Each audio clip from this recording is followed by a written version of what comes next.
Hello বন্ধুরা, তো সবাই কেমন আছো? আশা করছি অনেক ভালো আছো। আর আজকে একটা পাস্তার রেসিপি নিয়ে চলে এসেছি, সোজা রান্নাঘরে চলে এসেছি।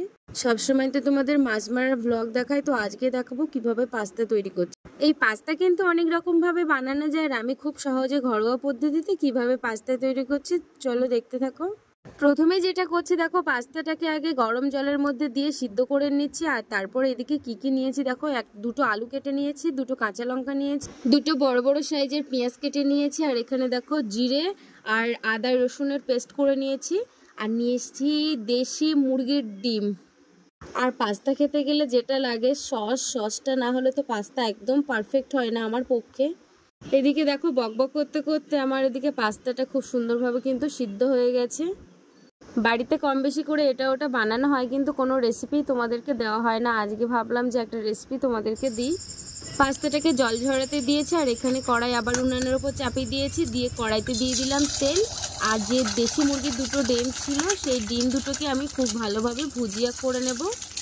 আর এই ডিমের মধ্যে দিয়ে দেব সামান্য পরিমাণে লবণ, খুব সামান্য পরিমাণে।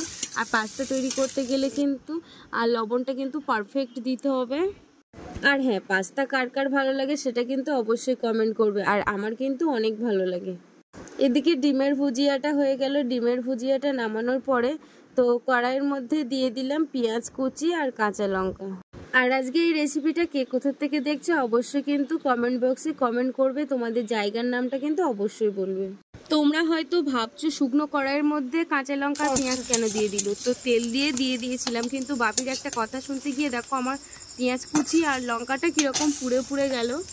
এদিকে দেখো আলুগুলো কিন্তু ভেজে নিচ্ছি, আর আলুগুলো কিন্তু খুব সুন্দরভাবে তেল দিয়েই ভাজা করে নেওয়া হচ্ছে।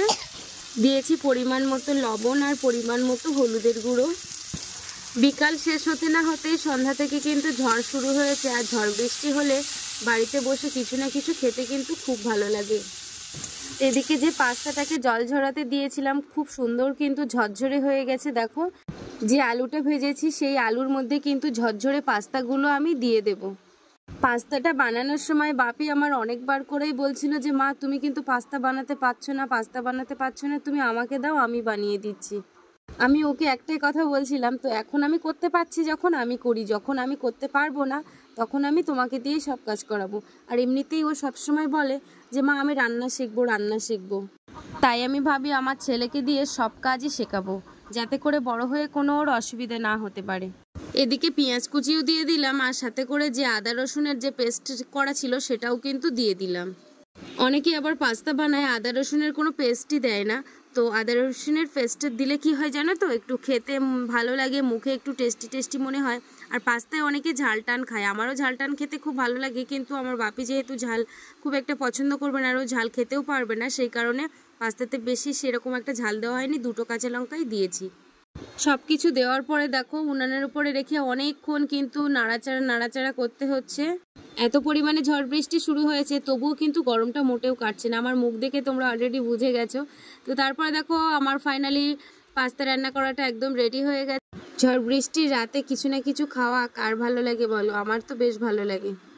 আর হ্যাঁ, আরেকটা কথা, আমার ভিডিওগুলো তোমাদের কেমন লাগে সেটা কিন্তু তোমরা অবশ্যই কমেন্ট বক্সে কমেন্টে জানাবে। অলরেডি দেখো পাস্তার কালারটা কি সুন্দর এসেছে, তো আমার তো দেখেই জিভে পুরো জল চলে আসছে। তো তারপরে সোজা চলে এসেছি ফ্যানের নিচে। এত পরিমাণে ঝড় বৃষ্টি হয়েছে কিন্তু গরমটা কিন্তু মোটেই কাটছে না, প্রচুর গরম, তার উপরে গরম পাস্তা। আপনি তো শুধু সস দেওয়ার জন্য অলরেডি বসে আছে, ও দেখো সসটা কাটতেই পারছে না, বহুবার চেষ্টা করছে কিন্তু মোটেই কাটতে পারছে না।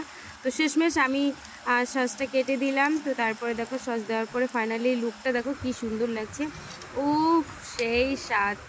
তারপরে মুখে নেওয়ার পরে দেখো শুধু বাপির রিয়াকশানটা কেমন হচ্ছে, আর আমার রিয়াকশানটা দেখো, বাপির রিয়াকশানটা শুধু দেখো, এই যে সেই স্বাদ, ও কিন্তু এই একই কথাই বলছে। তো চলো তাহলে আজকে ভিডিওটা এই পর্যন্ত, তোমাদেরকে কেমন লাগলো অবশ্যই কমেন্টে জানাবে, আর ভালো লাগলে লাইক কমেন্ট শেয়ার করবে, আর আমার চ্যানেলে নতুন হয়ে থাকলে অবশ্যই চ্যানেলটিকে সাবস্ক্রাইব করে সবাই পাশে থাকবে, আর এরকম নিত্য নতুন ভিডিও দেখতে অবশ্যই সাবস্ক্রাইব